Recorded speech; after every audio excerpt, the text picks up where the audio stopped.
আমার হেসেলের রাখানে আজকে তোমাদের জন্য নিয়ে এসেছি চিংড়ি বড়া রেসিপি। সহজ রেসিপি, মজাদার রেসিপি, একেবারে পারফেক্ট একটা রেসিপি। চিংড়ি রেসিপি সহজে বানিয়ে ফেলতে পারবে যে কেউ। আসসালামু আলাইকুম হেসেলের রাখান থেকে। তো যারা যারা পছন্দ করো বড়া খেতে গরম গরম, চলো আমার রান্নাঘরে শুরু করি। প্রথমে নিয়েছিলাম চিংড়ি, 1 কেজি চিংড়ি, যদিও একসাথে পুরোটা করব না, হাফ কেজি করব, কিন্তু বেছে নিয়েছি পুরোটাই। একবারে নিয়ে বেছে রাখলে পরের বার খেতে সুবিধা হয় বারবার, তাহলে আর পরিষ্কার করতে হয় না। খুব ভালো করে ধুয়ে পানি ঝরিয়ে নিয়ে নিলাম ব্লেন্ডারে। ব্লেন্ডার করতে হবে মিহি করে, যতটা মিহি করা যায় একদম মিহি করে পেস্ট করে নিয়েছি। তোমরা চাইলে পাটায়ও বাটতে পারো, এখন তো আর পাটায় বাটাবাটি করা পোষায় না। তারপর নিয়ে নিয়েছি পেঁয়াজ কুচি, কাঁচামরিচ কুচি, ধনেপাতা কুচি। মন মতো দেবে ধনেপাতা, ধনেপাতার সিজন প্রায় শেষ হয়ে যাচ্ছে। তারপরে পেস্টটা নিয়ে নিচ্ছি। এখানে বলে রাখি, তোমরা কিন্তু পাটায় বাটলেও যেরকম, যদি সময় থাকে বাটতে পারো। আমি তো পাটায় বাটতে পারি না, সেজন্য আমার ব্লেন্ডারে পিষতে হয়। পাটায় বসতে পারি না যে, সেজন্য নিচে বসতে পারি না। এরপরে দিলাম সামান্য করে হলুদের গুঁড়ো, অত বেশি না, একটু করে দিয়েছি, ছড়িয়ে যাওয়াতে মনে হচ্ছে অনেকখানি দিয়েছি। দিলাম একটু মরিচের গুঁড়ো। আমি ঝালমরিচ আর মিষ্টি মরিচ দুটোই ব্যবহার করব, কালার প্লাস টেস্টের জন্য দুটোই দিয়েছি। দিচ্ছি ম্যাজিক স্বাদ মশলা। তোমরা চাইলে টেস্টিং সল্টও দিতে পারো। দিতে হবে ডিম, যেন ভেঙে না যায় বড়াগুলো, এবং অবশ্যই অবশ্যই বাড়তি টেস্ট আনে, অস্বাভাবিক মজা খেতে চাইলে তো একটুখানি দিতেই হবে এটা সেটা। আর ব্রেড ক্রাম্ব দিয়ে দিচ্ছি। বলে রাখি, ব্রেড ক্রাম্বটা কিন্তু বাসায় বানানো। আর পেঁয়াজটা অবভিয়াসলি একটু বেশি দেবে, পেঁয়াজের দাম কিন্তু এখনও হাতের নাগালেই আছে। তারপর সব কিছু আগে পেঁয়াজটা কচলে নিয়ে বটে, স্বাদ মতো লবণ দিয়ে এরপরে সব কিছু একসাথে মাখিয়ে নেব।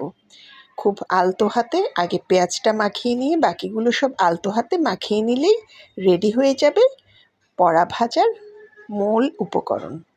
তো আমি আর কিছুই দেইনি, দেখেছো তোমরা চাইলে তোমাদের মানে টেস্ট মতো অন্যান্য মশলাও ব্যবহার করতে পারো, বাট বিলিভ মি, আমি আরেকটু মরিচ দিলাম, আমার কাছে মনে হলো আরেকটু ঝাল হলে ভালো লাগবে।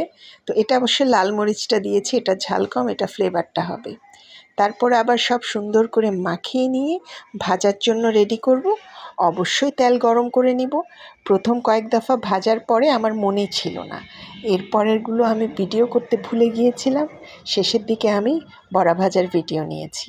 একদম মাথা থেকে চলে গেলে যেটা হয়, যে গরম পড়েছে, সবাই সাবধানে থাকবে, ভালো থাকবে, বেশি করে পানি খাবে এবং শরবত খাবে, লেবুর শরবত খাবে, ডাবের পানি খাবে, ডিহাইড্রেট যেন শরীর না হয়। আর বাচ্চাদের অবশ্যই খেয়াল রাখবে, এই গরমে বাচ্চাদের ঘামাচি হয়ে যাবে, ঠান্ডা লেগে যাবে, জ্বর সর্দি কাশি। আমি নিজেও কাশিতে ভুগলাম, মোটামুটি ঠান্ডায় ভুগলাম এই অবস্থার জন্য। তারপরে দেখো, একটু একটু করে আস্তে আস্তে এক পিঠ উল্টে দিতে হবে, অপর পিঠটাও ভাজা হয়ে নেওয়ার জন্য। আমি কিন্তু দেখেছো খুব বেশি তেল দেইনি, হ্যাঁ, মোটামুটি তেল দিয়েছি। আর আরেকটা ব্যাপার হচ্ছে, চিংড়ি বড়া কিন্তু প্রচুর তেল টানে। তোমরা যারা করেছো তারা জানো, চিংড়ি টাইপের বা এই টাইপের বড়া, জাতীয় সবজি বড়া, চিংড়ি বড়া, এগুলো কিন্তু প্রচুর তেল টানে, মানে হচ্ছে প্রচুর তেল লাগে।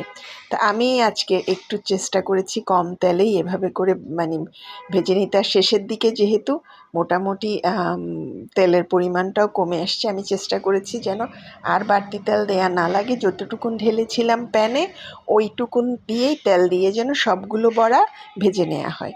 যখন বুঝেছি উপরটা মুচমুচে হয়ে গেছে, ভিতরটা সিদ্ধ হয়ে গেছে, তখন একটা একটা করে তুলে নিয়েছি। যা সুন্দর ফ্লেভার জানো! যারা চিংড়ি বড়া পছন্দ করো কমেন্ট করবা একটা সুন্দর করে। আর হ্যাঁ, লাইক ফলো দিতে ভুলবা না। আমার ইউটিউব চ্যানেল হেসেলের রাখান সাবস্ক্রাইব করবে।